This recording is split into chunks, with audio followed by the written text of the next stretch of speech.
Okay. Oh my god, okay. The fact that there are so many amazing Mario Kart tracks out there, it's baffling that Nintendo has brought back such crap tracks like Yoshi Falls, Baby Park, and for some reason Mario Circuit 3 like a gazillion times. Yet for some reason, they've totally ignored some of the best tracks in the series.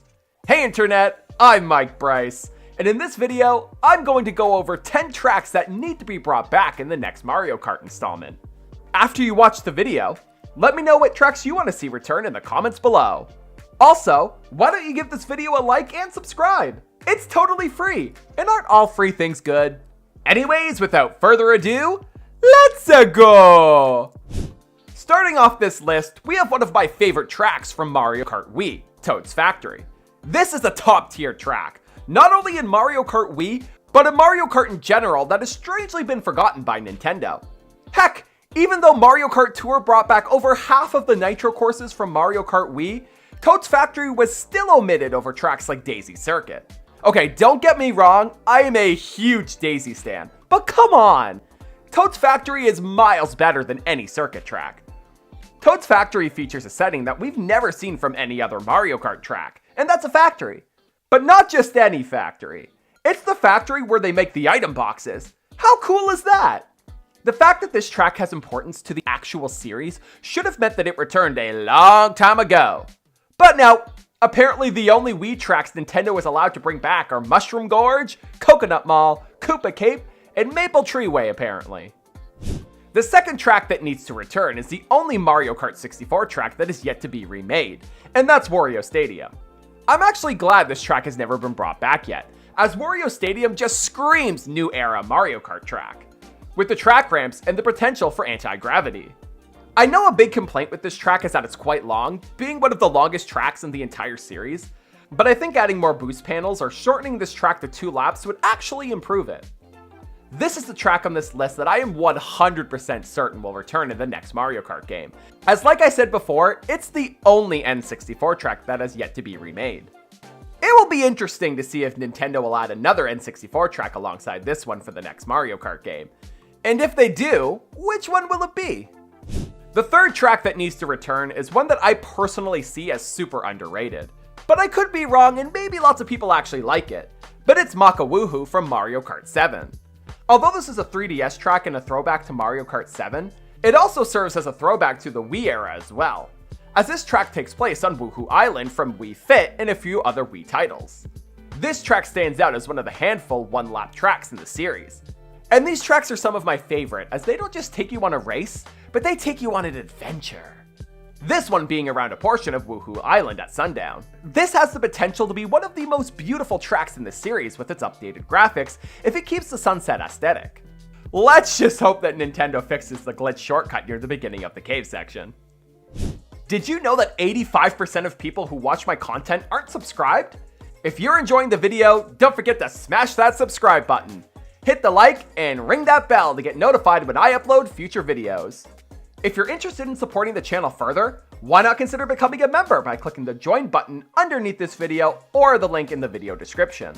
Channel members not only get to watch videos early, but they also get access to a handful of custom emotes that are usable on my videos and live streams. Any and all support is greatly appreciated and does not go unnoticed, so I just want to give a huge thank you to each and every one of you. Anyways, back to the video. The fourth track on this list is Mushroom City from Double Dash, one of the better traffic tracks in the series. Mushroom City is one of 4 Double Dash tracks that hasn't been remade, and although I don't think it's the best remaining track available, we all know Nintendo will add at least one retro traffic track to the next installment, and Mushroom City is just the best available one left. As annoying as they are, I'd love for them to keep the Wiggler buses, as those things added even more of a challenge to this track. And the charm of the traffic tracks are those challenges and obstacles. The only thing I do to this track is widen it slightly to accommodate for the 12 racer format, and not add anti-gravity walls like they did to Toad's Turnpike in Mario Kart 8, as that just made the track way too easy and made the traffic completely pointless. The fifth track that needs to be brought back is the only GBA track on this list, and it's Lakeside Park. Now I know this track was already brought back in Mario Kart Tour, but since it's debatable if Tour is a mainline Mario Kart game or not, I decided to include this track here. Lakeside Park is one of the more difficult tracks from Super Circuit, and thanks to the Tour version, a more unique one.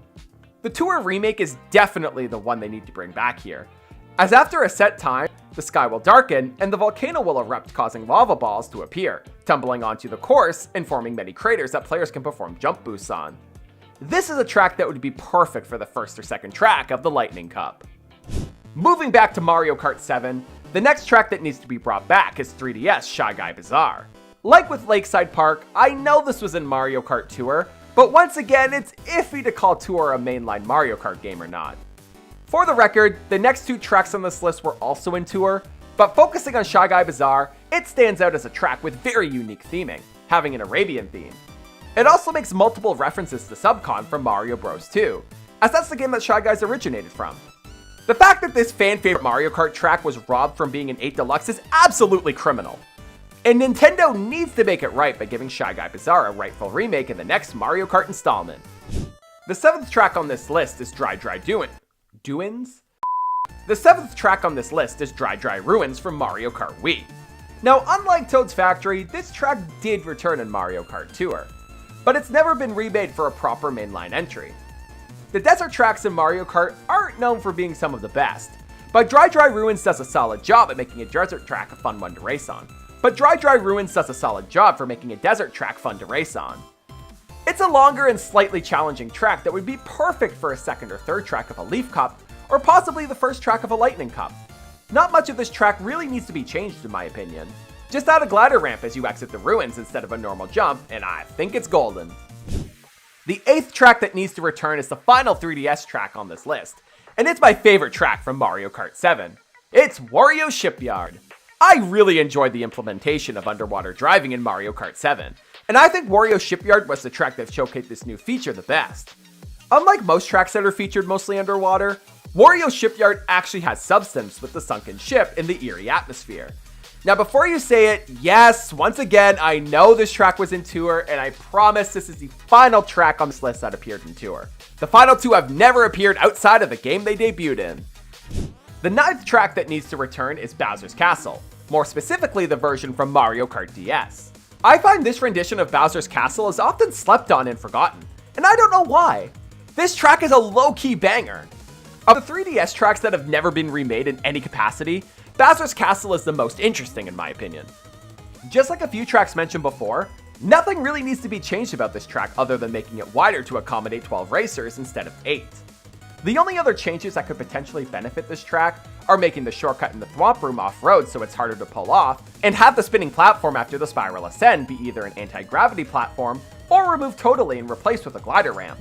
I'm leaning more towards the glider ramp, as getting hit while gliding would force the player to fall down to the platform below, where if it was an anti-gravity section, it would be much harder to fall and get to experience this path, even if it is longer. The final track on this list is a big one, and I'm pretty sure you've already deduced that it's going to be a Rainbow Road track. Because come on, we have to end with a Rainbow Road. But which one is the question? Well, there's really only one right answer here, and that's SNES Rainbow Road. Nah, I'm just fooling. It's Rainbow Road from Double Dash. The 3 Rainbow Roads that have yet to be remade include Super Circuits, Double Dashes, and DS's. And although DS did come close, Double Dashes is just more interesting when you look at it. There are so many opportunities for anti-gravity sections, with the many spirals and corkscrews, and a glider opportunity with the giant fan that blasts you upwards near the end of the track. So how do you feel about this list? Do you think any of these tracks are overdue for a return? Let me know in the comments below, and thanks so much for watching.